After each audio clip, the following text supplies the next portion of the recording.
ये लेते हैं और वीडियो को अंत तक जरूर देखिएगा, क्योंकि लास्ट में वीडियो के बहुत ही कुछ एक्साइटिंग सी चीज़ हम करेंगे इस वीडियो के साथ, इस ड्राइंग के साथ। तो वो जरूर देखिएगा, तो लास्ट तक देखिएगा जरूर से, आपको बहुत कुछ सीखने को मिलेगा। तो अभी मैं आउटलाइंस मैंने इसकी ऑलरेडी ड्रॉ की हुई हैं, तो ये आउटलाइन ड्राइंग ट्यूटोरियल नहीं है, पहले ही मैं बता दूं। This is not the outline drawing tutorial, this is basically mean for shading techniques, कि how to initiate the shading things, और आपको कैसे शेडिंग ऐसी करनी है कि जिससे रियलिस्टिक शेडिंग हो। दूसरा कि this paper is toned textured paper, ठीक है। फर्स्ट टाइम मैं ये ट्राई कर रहा हूँ, क्योंकि ये टोन्ड भी है और ये टेक्सचर्ड भी है। ये ग्रे टोन पेपर है, व्हाइट नहीं है ये पेपर, इसीलिए आपको थोड़ा सा डार्क नजर आ रहा होगा, और है इसमें texture. Basically this is used for pictorial drawings, ठीक है। बट हम इसको यूज कर रहे हैं नॉर्मल ड्राइंग के लिए, और एंड में जाके बहुत ही कुछ अलग सा करेंगे।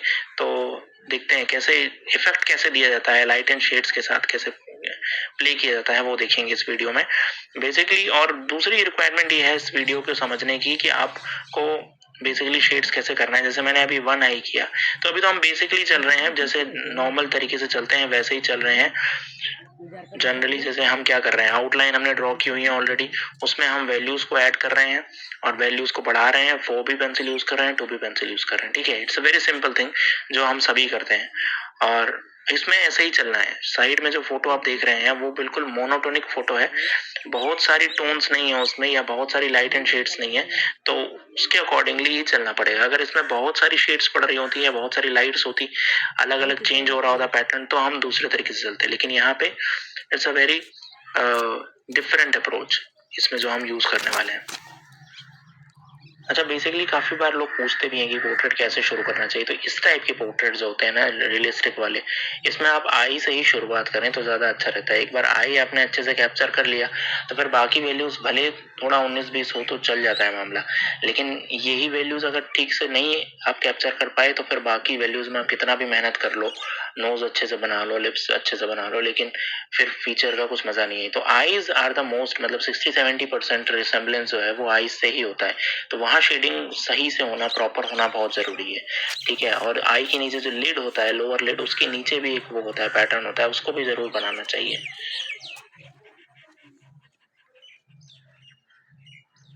तो आप चलते हैं नोज की तरफ। तो आईज हमने ड्रॉ कर ली हैं, और बहुत ही हल्के टोन्स अभी क्रिएट किए हैं मैंने, क्योंकि ये टेक्सचर्ड पेपर है, और टेक्सचर्ड पेपर पे अगर मैं डार्क टोन्स को लाऊंगा और बाद में जब मैं उसको स्मज वगैरह करूंगा, तो वैल्यूज और बढ़ जाएंगी। तो इस चीज का बहुत ध्यान रखिएगा।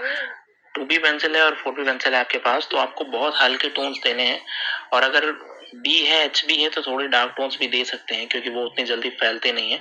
तो अभी बिल्कुल हल्के टोन्स में दे रहा हूँ, और साथ के साथ कुछ जगहों पे मैं 2H को भी यूज कर रहा हूँ। जो ब्लैक वाली पेंसिल है जो देख रहे हैं आप, ये है 2H पेंसिल, जो कि केवल हल्के हल्के क्रॉस हैचिंग्स के लिए यूज हो रही है। बहुत कुछ जगहों पे, जैसे नोज में नीचे जहाँ पे कास्ट शेडोज पड़ती हैं, उन जगहों पे हम इनको टोन्स को भी देंगे। जो रिफ्लेक्शन पड़ता है वहां पे भी हमें इसकी जरूरत पड़ती है, और चीक्स में भी पड़ेगी इस पेंसिल की जरूरत। तो बेसिकली एक बहुत हल्की HC या 2H पेंसिल की भी इस टाइप के पोर्ट्रेट्स में जरूरत पड़ती है, क्योंकि इसमें टोनल वैल्यूज बहुत ज्यादा चेंज नहीं हो रही हैं, बहुत नॉर्मली हैं, एक जैसा टोन्स है पूरे फेस का।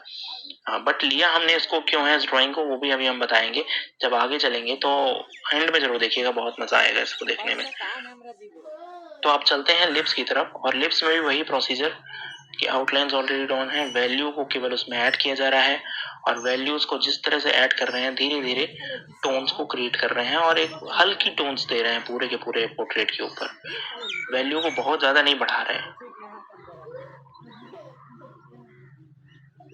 जैसे कि पेपर के बारे में मैं आपको बता रहा था, पेपर जो है वो टेक्सचर्ड है, टोन्ड है, दोनों ही है, ठीक है। और इसमें हनीकॉम टेक्सचर्ड है पूरा पेपर। ये बेसिकली यूज होता है पेस्टल्स के लिए, और लेकिन हम इसको ट्राई कर रहे हैं कि हम इस पे नॉर्मल ड्राइंग करेंगे पेंसिल के ऊपर।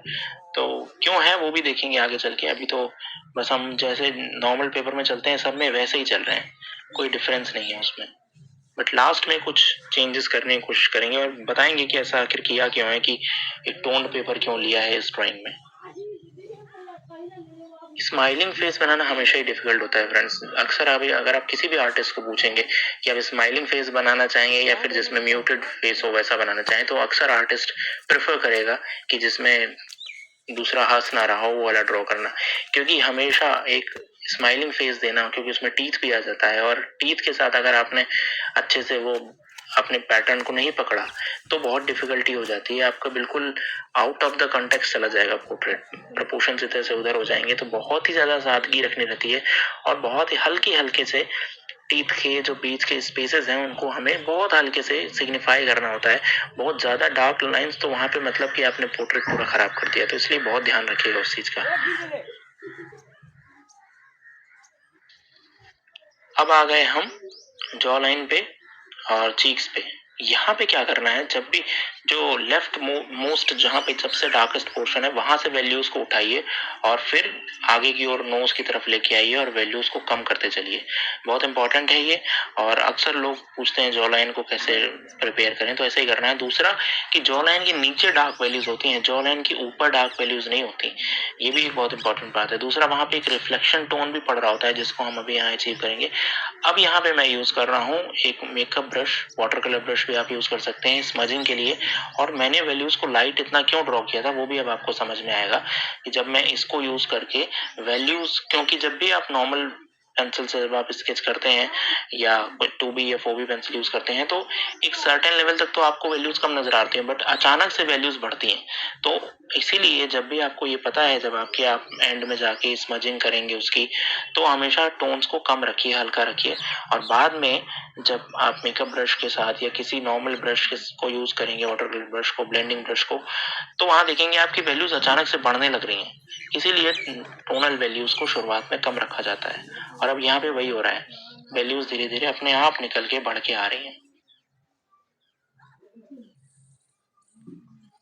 वैसे रियलिस्टिक ड्राइंग्स में इतनी इस टाइप की नहीं करता हूँ ज्यादा, जिसमें इस तरह से केवल हम सिंपल तरह से चलते हैं, लेकिन रिक्वेस्टेड था ये वीडियो और एक एक्सपेरिमेंट भी करना था मुझे, तो मैं अभी एक्सपेरिमेंट की बात तो बाद में करूंगा, क्या एक्सपेरिमेंट है इसमें, लेकिन ट्राई करने में जरूर कुछ ना कुछ मजा आएगा। शेडिंग आपको सीखने को काफी मिल सकती है इसके थ्रू।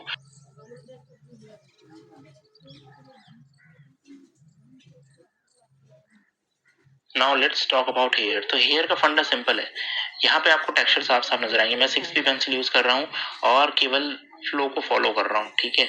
और ब्लॉक बाय ब्लॉक मैंने सोच लिया है इसको, क्योंकि मुझे पता है वैल्यूज को आगे स्मज करना है पूरी वैल्यूज को, तो बहुत डिफिकल्ट नहीं है ये काम। तो बस केवल वैल्यूज की टोन्स को बढ़ाया और जो आगे कर्ल्स नजर आ रहे हैं हेयर में, जो अलग से निकल के आए हैं, उनको ड्रॉ किया।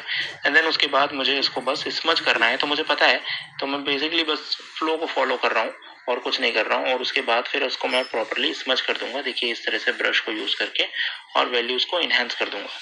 उसके बाद मैं यहाँ पे कॉन्टे पेरिस पेंसिल भी यूज कर रहा हूँ, जो डार्क टोन्स को और ज्यादा इनहेंस करने के लिए काम में आती है। जनरली आर्टिस्ट इसको यूज करते हैं जब ग्रेफाइट के ऊपर यूज करना होता है। तो कॉन्टे पेरिस एक अच्छी पेंसिल है जिसको डार्क टोन्स में आप यूज कर सकते हैं। अक्सर लोग पूछते हैं कौन सी पेंसिल, लेकिन थोड़ी सी एक्सपेंसिव जरूर है, इसीलिए मेरे पास है तो मैंने यूज कर लिया। अदरवाइज अगर आपके पास नहीं है तो कोई ज्यादा फर्क नहीं पड़ता, 8B वगैरह यूज कीजिए, 8B यूज कीजिए, 9B यूज कीजिए डार्क टोन्स के लिए, अगर आपके पास है तो। अभी देखिए यहाँ पे भी मैंने टोन्स को इनहेंस किया है। अब मैं सोच रहा हूँ ये कि मुझे एक लेयर और टोन की इस पे बढ़ाने की जरूरत है, तो ये सही सोचना पड़ेगा, आपको इवेल्युएट करना है। तो मैं ब्रश ही यूज कर रहा हूँ और बस थोड़ा सा और स्मज को बढ़ा रहा हूँ, वैल्यूज को और ज्यादा रब कर रहा हूँ, और साथ में यूज कर रहा हूँ 2H पेंसिल की, जिससे एक हल्की लेयर हम उस पर और ऑप्ट कर सकें। वो भी इसलिए किया जा रहा है क्योंकि अभी हम जब हाईलाइट्स देंगे तो वहां पे इन डार्क टोन्स की जरूरत हमें पड़ेगी। दूसरा साथ में देखिए जॉ लाइन के साथ में जो नीचे एक हाईलाइट नजर आ रही है, जो रिफ्लेक्शन है, वो भी दिखाना बहुत जरूरी है। यहाँ पे मैंने कोशिश की है उसको कैप्चर करने की, आप भी उसको कोशिश जरूर किया करिए कैप्चर करने की। 2-3 इंपॉर्टेंट पॉइंट होते हैं जो बहुत रियलिस्टिक ड्राइंग में बहुत ज्यादा यूजफुल होते हैं, इसीलिए शेडिंग ट्यूटोरियल है तो मैं सारी चीजें बताने की कोशिश कर रहा हूँ।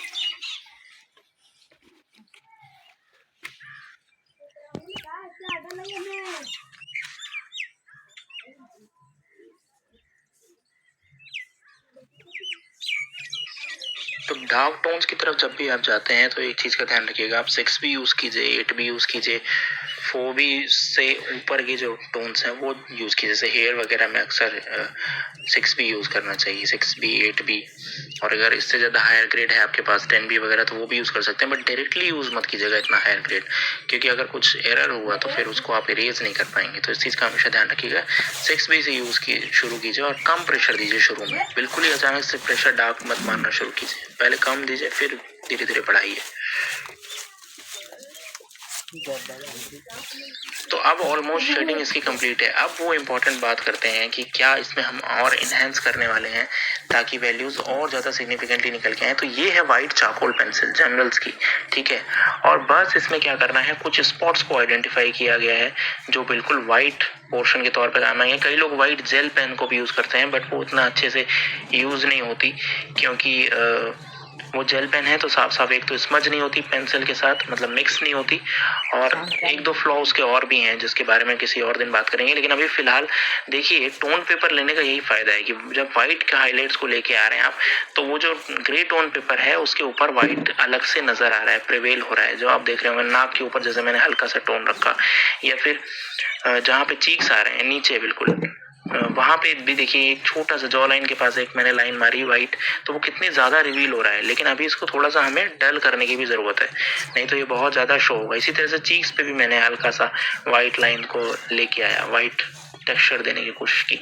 तो इस तरह से देखिए बड़ी आसानी के साथ हमने इसकी टोनल वैल्यूज को एक बिल्कुल ही अलग लेवल पे ले गए, just to use the white pencil, white charcoal pencil, बहुत ही कम क्वांटिटी में। तो मुझे उम्मीद है कि ये आपको पसंद आया होगा, आपको समझ आया होगा। मेरे लिए ये एक्सपेरिमेंट था, क्योंकि मैंने इस टाइप का नहीं किया था कभी भी। मैं टोन पेपर पे दोनों यूज तो करता हूँ, व्हाइट चारकोल ब्लैक चारकोल एक साथ लेके जब चलते हैं, लेकिन यहाँ पे जैसे केवल स्पॉट के फॉर्म में यूज करना, केवल हल्का सा इफेक्ट देना उसका, वो मैंने आज तक नहीं किया था। मुझे अच्छा लगा काफी ये तरीका। Soft realistic ultra realistic techniques में ये बहुत अच्छी तरह से इवॉल्व हो सकता है, और इसको यूज कर सकते हैं लोग जो आर्टिस्ट इसको चाहते हैं, पसंद करना चाहते हैं, देखना चाहते हैं, उसके लिए बहुत अच्छा है। तो फिलहाल इतना ही फ्रेंड, आप मुझे बताइए कमेंट बॉक्स में कि आपको ये कैसा लगा, रिजल्ट्स कैसे लगे। Thank you friends, please channel को सब्सक्राइब जरूर कीजिएगा। Thank you.